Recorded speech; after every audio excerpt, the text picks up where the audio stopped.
let's talk about Son of the Black Sword by Larry Correia, which is book one of the Saga of the Forgotten Warrior. This is an action fantasy recommended it was one of the books I said I'd review based on a vote that my subscribers took part in.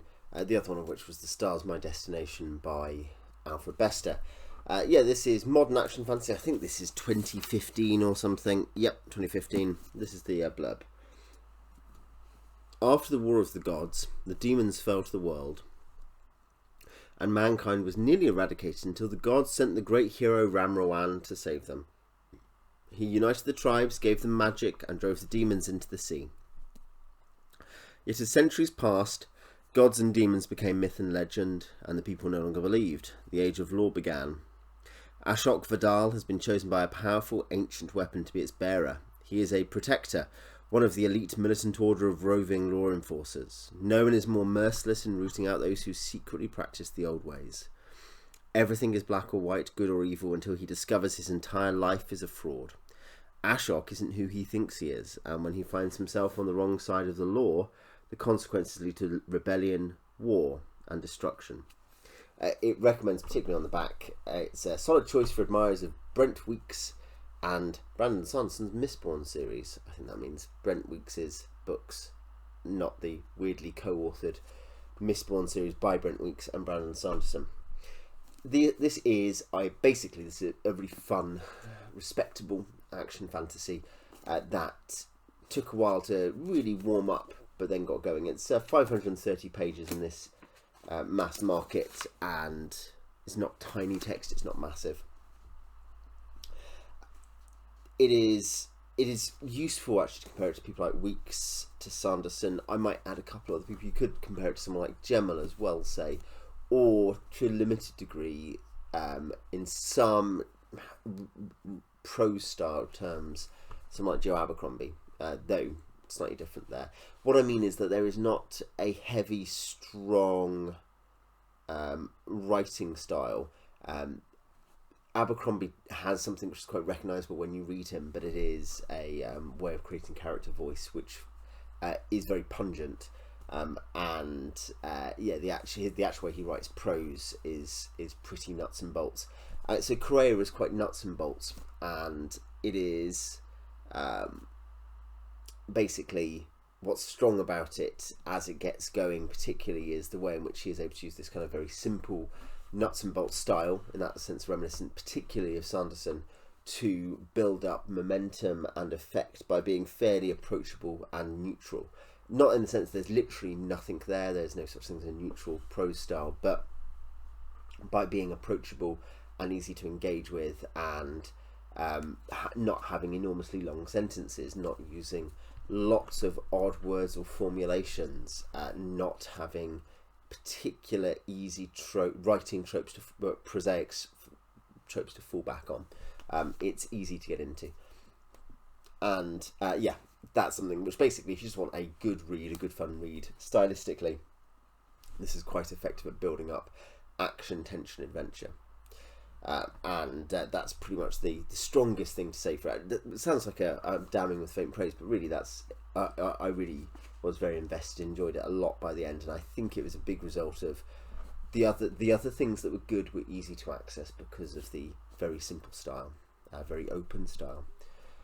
Now, what was good was basically there's lots of kind of nice, pretty typical, traditional, fun fantasy things.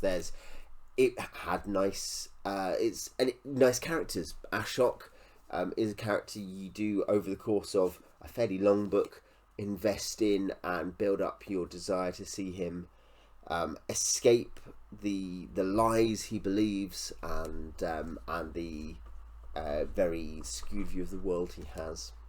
And other characters come in to his friend Devadas particularly, and Jagdish, the honourable warrior, and who is he has there's a priest as well who ends up kind of who's a casteless who is affiliated with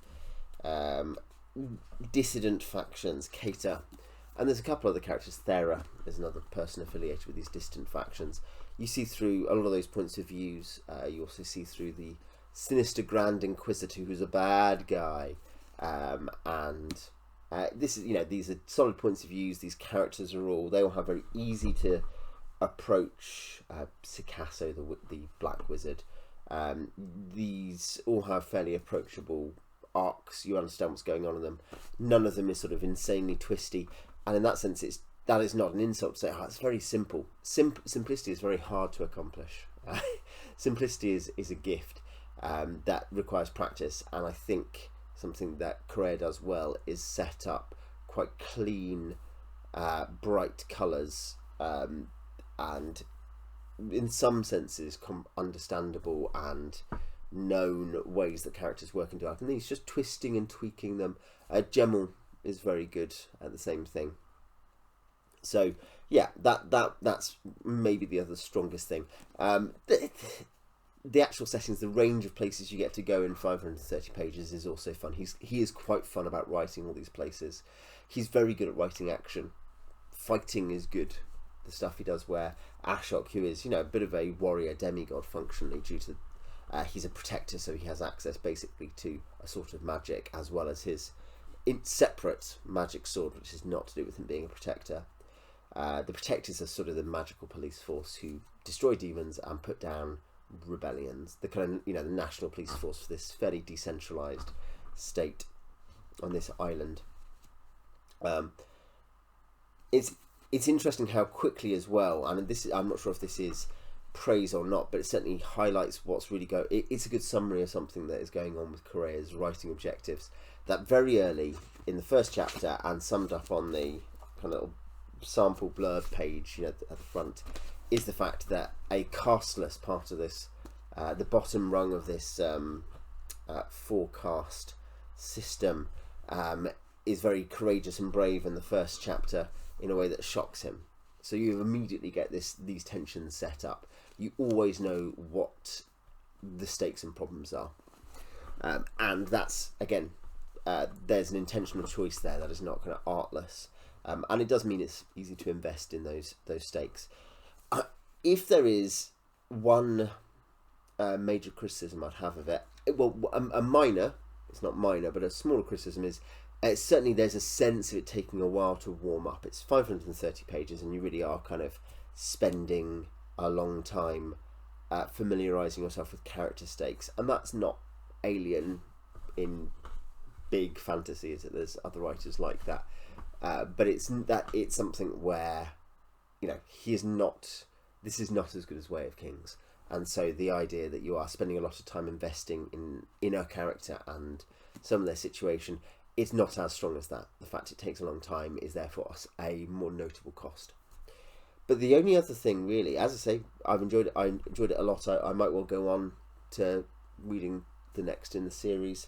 But the other critique I'd have is it's a world building thing. The world building is kind of okay, basically. Some of it works quite well. The stuff about house wars and magic, black steel blades, and stuff to do with who the protectors are and some of the secrets he sets up in the world, that's all really good. I liked that, and the geography of the place is really good as well.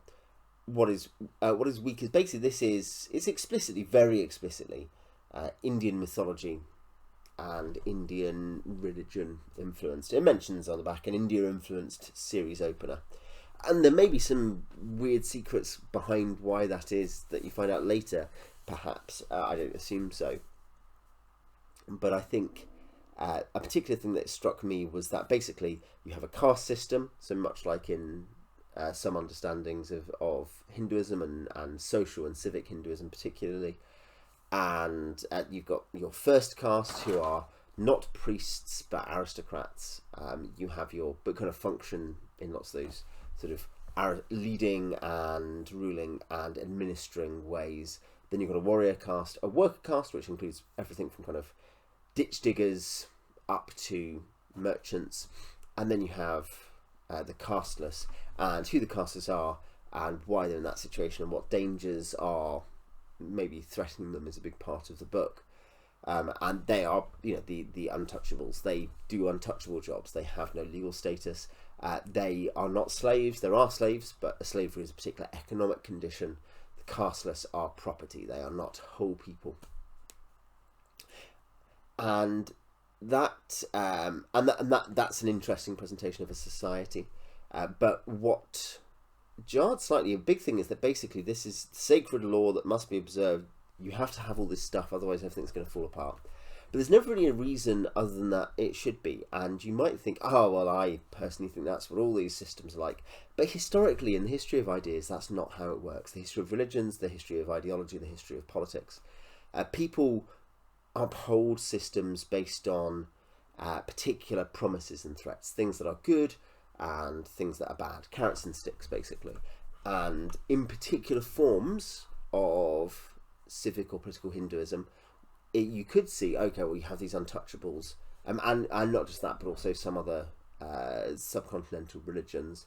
You might have a thing where you've got, untouchables, or whoever it is, have to stay in that position, but if they are dutiful, they could be reincarnated and get either into a better position or closer to release from the cycle of rebirth, or whatever. I'm not claiming here to be an expert on that. I'm just saying this is one of the things going on. But what you see instead is that there's no reason why they should do this. It's completely arbitrary, basically. And that bothered me because I don't know why over hundreds and hundreds of years anyone has ever behaved or followed orders, why there haven't been not just more peasant revolts, there are peasant revolts, but more countervailing trends. Essentially, where there is a belief system without any real reason for anyone to believe it, people don't believe it. And so in that sense, very specifically, it became unbelievable to me because it's a kind of strictly materialist system. And unlike, say, the scientific materialism of communism, where there's a particular system and idea of how the future is going to go in the development of mankind towards whatever system and freedom we're heading towards, there's no reason for anyone to even believe in that materialistic hope. And that might seem a very niche thing, but it constantly jarred that I didn't know why anyone cared about this stuff. That was my real biggest problem with the book. Beyond that, I didn't have any major criticisms or things I didn't enjoy. I wasn't, though I very rarely was soaring as I read the book, I was often excited, very invested. I enjoyed lots of individual things. I enjoyed lots of the characters. There's this one big thing where I understand it might be a niche or weird concern, but I was like, I don't understand why anyone believes this. It's drawing from this source, but it doesn't seem to massively understand or appreciate why people would find anything like that compelling. And that's something which, I find bothersome in other books too, with very different standpoints and views. This is, interestingly, it's something where actually most of us would sympathise, at least with a degree to which this is quite an egalitarian book, and is saying, look, what can't we have a better future, where that's the underlying politic. So I'm not objecting to that here at all. My problem is just the very specific thing of you need to have basically need a compelling bad guy, and if the bad guy is a system, a false religion, then you need it to be a compelling false religion, not a ridiculous false religion. So I will probably move on to the next one. I can cope with that particular thing I personally found unsatisfying, and the other limitations were relatively minor. I actually don't know what the next book is called, if I'm honest. I have not seen anywhere here what it's called, and I haven't looked it up, but there are more books in the series, and I think I'll enjoy them. I don't know when I'll get to it. It wasn't so good that I was kind of like madly clicking on a bookshop the next day to get the next one. If you've read it, I would love to hear what you think, or if you've read his Monster Hunter stuff, which I believe is his biggest series. Also love to hear what you think. Tell me that in the comments. One interesting thing could be series you like which are inspired by non-Western history or mythology. Tell me that in the comments too. Till next time.